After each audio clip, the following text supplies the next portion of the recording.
हरे कृष्णा, राधे राधे। आज की इस वीडियो में हम माघ मास महात्म्य का 19वां अध्याय सुनेंगे।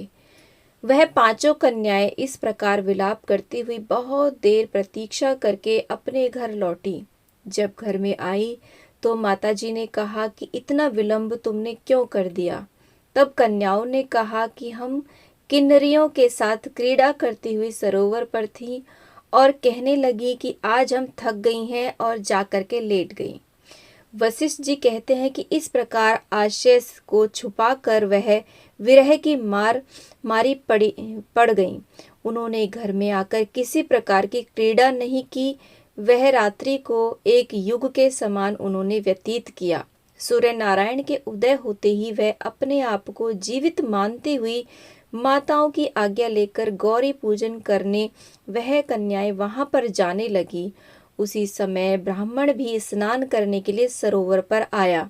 उसके आने पर कन्याओं ने वाह वाह किया, जैसे कमलिनी प्रातः काल सूर्योदय को देखकर कहती है। उसको देखकर उनके नेत्र खुल गए और उस ब्रह्मचारी के पास चली गई। आपस में एक दूसरे का हाथ पकड़कर चारों तरफ से उसको घेर लिया और कहने लगी कि मूर्ख, उस दिन तू भाग गया था लेकिन आज नहीं भाग सकता। हम लोगों ने तुमको घेर लिया है। ऐसे वचन सुनकर बाहुपाश में बंधे हुए ब्राह्मण ने मुस्कुराकर कहा, तुमने जो कुछ कहा सो ठीक ही है, परंतु मैं तो अभी विद्याभ्यास और ब्रह्मचारी हूँ।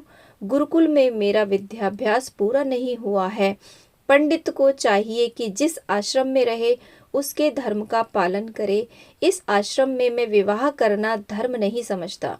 अपने व्रत का पालन करके और गुरु की आज्ञा पाकर ही विवाह कर सकता हूँ, उससे पहले नहीं कर सकता। यह बात सुनकर वह कन्याएं इस प्रकार बोली जैसे वैशाख मास में कोयल बोलती है। वह कहने लगी कि धर्म से अर्थ और अर्थ से काम और काम से धर्म के फल का प्रकाश होता है। ऐसा ही पंडित लोग और शास्त्र कहते हैं। हम काम सहित धर्म की अधिकता से आपके पास आई हैं, सो आप पृथ्वी के सब भोगों को भोगिए। उस ब्राह्मण ने कहा कि तुम्हारा वचन सत्य है, किंतु मैं अपने व्रत को समाप्त करके ही विवाह कर सकता हूँ, पहले नहीं कर सकता। तब वे कन्याएं कहने लगी कि तुम मूर्ख हो। अनोखी औषधि, ब्रह्म बुद्धि, रसायन सिद्धि, अच्छे कुल की सुंदर नारियां तथा मंत्र जिस समय प्राप्त हो तभी ग्रहण कर लेना चाहिए। कार्य को टालना अच्छा नहीं होता।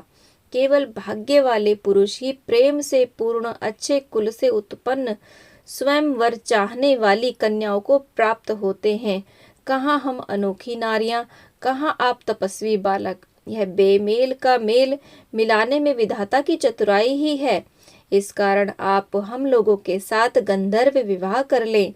इनके ऐसे वचन सुनकर उस धर्मात्मा ब्राह्मण ने कहा कि व्रती रहकर इस समय विवाह नहीं करूंगा, मैं स्वयंवर की इच्छा नहीं करता। इस प्रकार उसके वचन सुनकर उन्होंने एक दूसरे का हाथ छोड़कर उसको पकड़ लिया।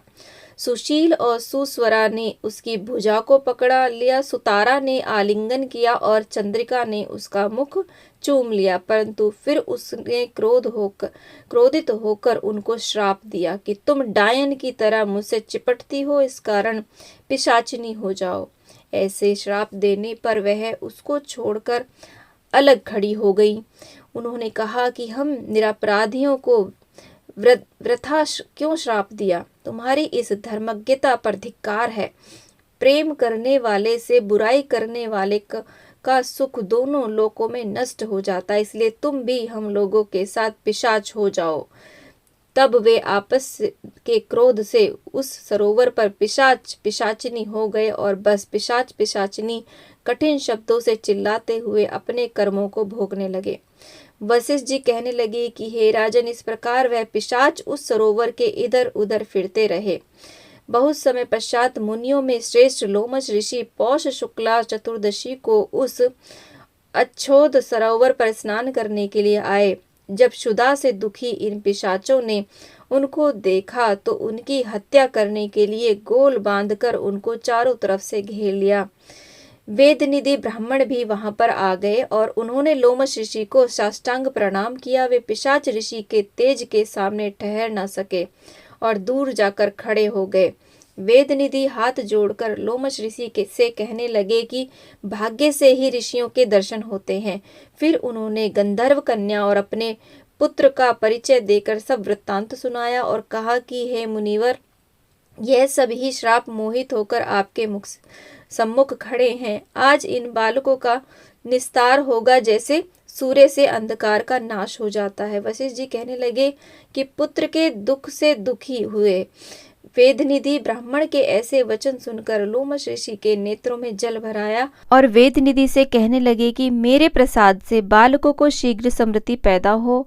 मैं उनका धर्म कहता हूँ जिससे इसका आपस का ज्ञान विलीन हो जाएगा। तो इस प्रकार से माघ मास के महात्म्य का ये 19वां अध्याय संपूर्ण होता है। तो बोलिए कृष्णचंद्र भगवान की जय।